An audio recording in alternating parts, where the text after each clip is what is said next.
Start. Sir, I thank you for allowing me to make my special mention for setting up a Supreme Court bench at Nagpur. While inaugurating the first phase of the ambitious e-court project, interlinking of all the courts across the country on 9th July, our former president emphasized change in the face of judiciary within the next 5 years. He advised the Supreme Court administration for fuller utilization of national e-governance and visualize a scenario of a citizen filing a civil dispute case using national ID card and getting justice within 2 weeks. Simultaneously, the Chief Justice of India also assured liquidation of whose areas within a foreseeable future. Change. Establishing evening court, introducing plea bargaining system, setting up fast track court, etc. undoubtedly contribute towards liquidation of areas at district level. Let us also make a beginning from the Supreme Court of India functioning at Delhi involving litigants was facing harrowing time, changing the apex court for getting justice by their constant shuttling from four corners of our vast country to Delhi. Therefore, if a bench of Supreme Court could be established at Nagpur, it will go a long way towards not only liquidation the pending areas but also assuring quicker delivery of justice in new cases. The UPA government, under the inspiring guidance of its chairperson in consolidation with the Supreme Court and other legal luminaries, may initiate a time bound process so that a Supreme Court bench could be established at Nagpur.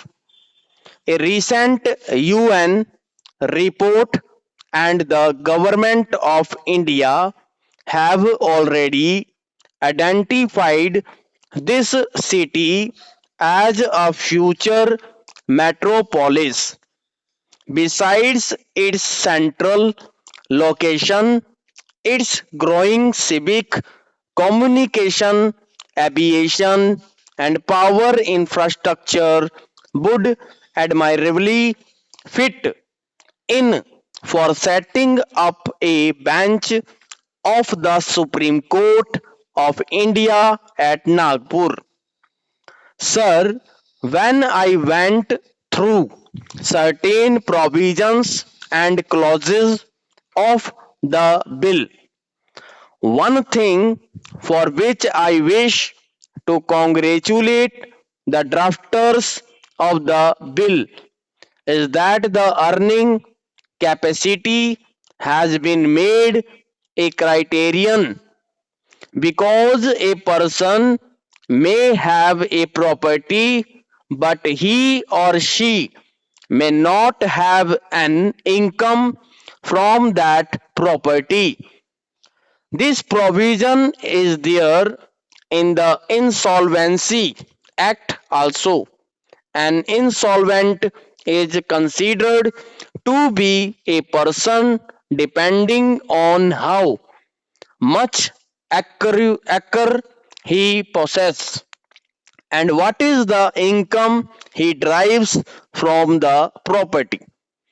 That is the reason why in clause 4, full stop, they say maintain himself from his own earning or out of the property honored by him.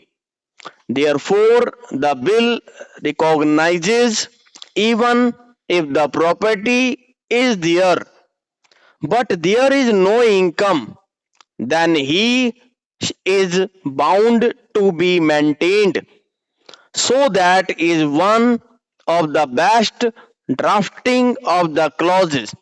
I congratulate the Honorable Minister for the same. The relative of a senior citizen is also bound to maintain. While a senior citizen is defined as a person above 60 years of age, it is good that in the definition clause, parents, father, or mother are defined irrespective of the age. That is one of the welcome steps which the bill provides, normally either in the disposal of cases in the courts or in passing orders even by the Supreme Court and the High Court. It takes months together full stop change. Sir, with regard to the appellant tribunal and also the tribunal, there are two apprehensions that I have.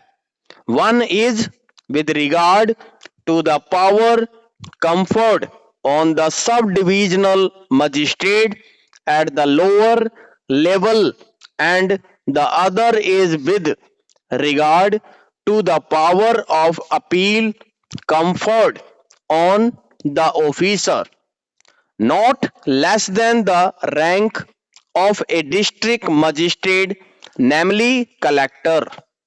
Sir, the revenue official already have several other duties to perform. They not only have a lot of revenue works, but also if the minister visits or some government functionaries visits or there are some government functions, they cannot be seen at the office at all. If such is the condition, I ask some question to you. Stop change. If a senior citizen goes to the collector's office, the collector won't be there because he will be busy on other duty. I want to know whether the senior citizen who goes for an inquiry again must come there, wait, and then attend the hearing. This problem may arise if the powers are conferred on the revenue authorities. I request the minister to kindly consider whether this power can be conferred on any other authority, not necessarily courts, because courts also take their time. However, in courts there is a fixed time.